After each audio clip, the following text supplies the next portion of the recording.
I imagine the next regime would be oligarchy, the regime based on property qualifications, where the rich rule and a poor man is excluded from power. Do we have to explain how the change from timachy to oligarchy first takes place? Yes. The regime we described is destroyed by the strong room full of gold which each man possesses. They start by inventing extravagances for themselves, and this leads them to bend the laws, since neither they nor their wives are prepared to obey them. That's likely enough. The next step, I suppose, will have been for them to start eyeing one another and competing with one another, and in this way they would reduce the whole population to their own level. Very likely. After that, presumably, they would become still further involved in making money, and the higher the value they put on that, the lower the value they would put on virtue. Isn't virtue always at odds with wealth in this way, as if they were in the two scales of a balance, always trying to move in opposite directions? Exactly, he said. And as wealth and the wealthy are more valued in a city, so goodness and the good are valued less. Obviously. What is valued at any particular time becomes the common practice. What is not valued is neglected. Yes. Eventually, then, they stop being competitive and ambitious and become mercenary and money-loving. They praise and admire the rich man and admit him to positions of power. The poor man they treat with contempt. Absolutely. At that point, they pass a law defining the oligarchic regime. They establish a wealth qualification, larger in an extreme oligarchy, smaller in a more moderate oligarchy, and declare that anyone whose property does not reach the prescribed value is debarred from the government. Either they put this into effect by force of arms, or else they've already established this kind of regime earlier by intimidation. Isn't that how it's done? It is. So that, more or less, is how it becomes established. Yes, he said.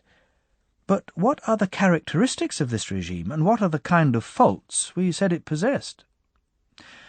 Well, I said, the first fault is this very thing which defines its nature.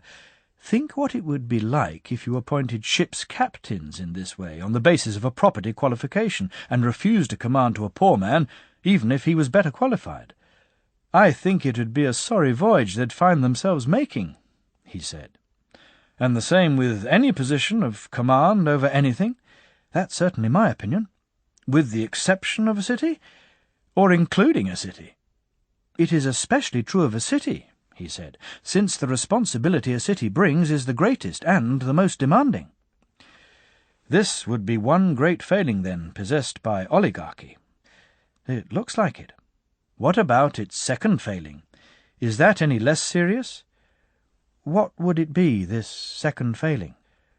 That a city of this kind is bound to be two cities, not one.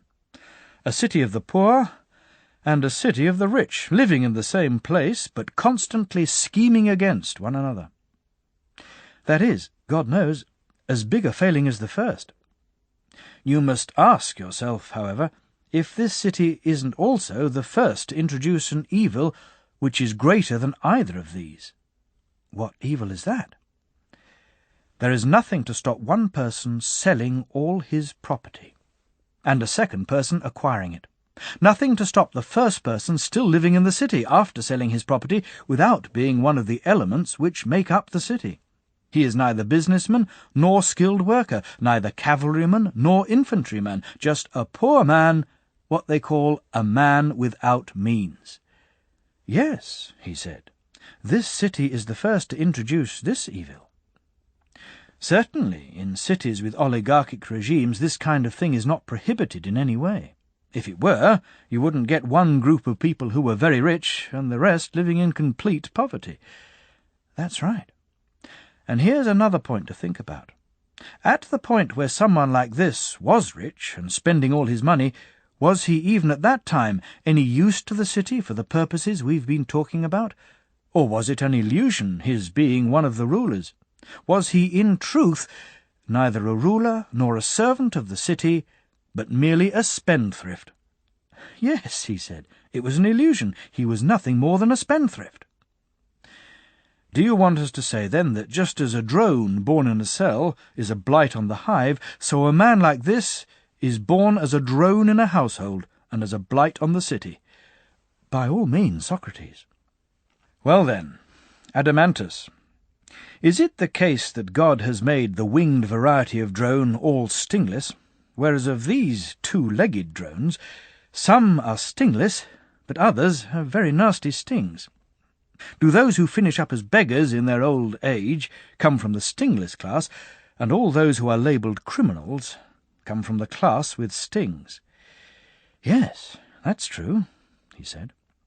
It's obvious, then, that anywhere in a city you see beggars, there you can expect to find a secret nest of thieves, pickpockets, robbers of temples, and all these sorts of malefactors. Yes, that's obvious. And don't you find beggars in cities with oligarchic regimes? Yes, practically the whole population apart from the rulers.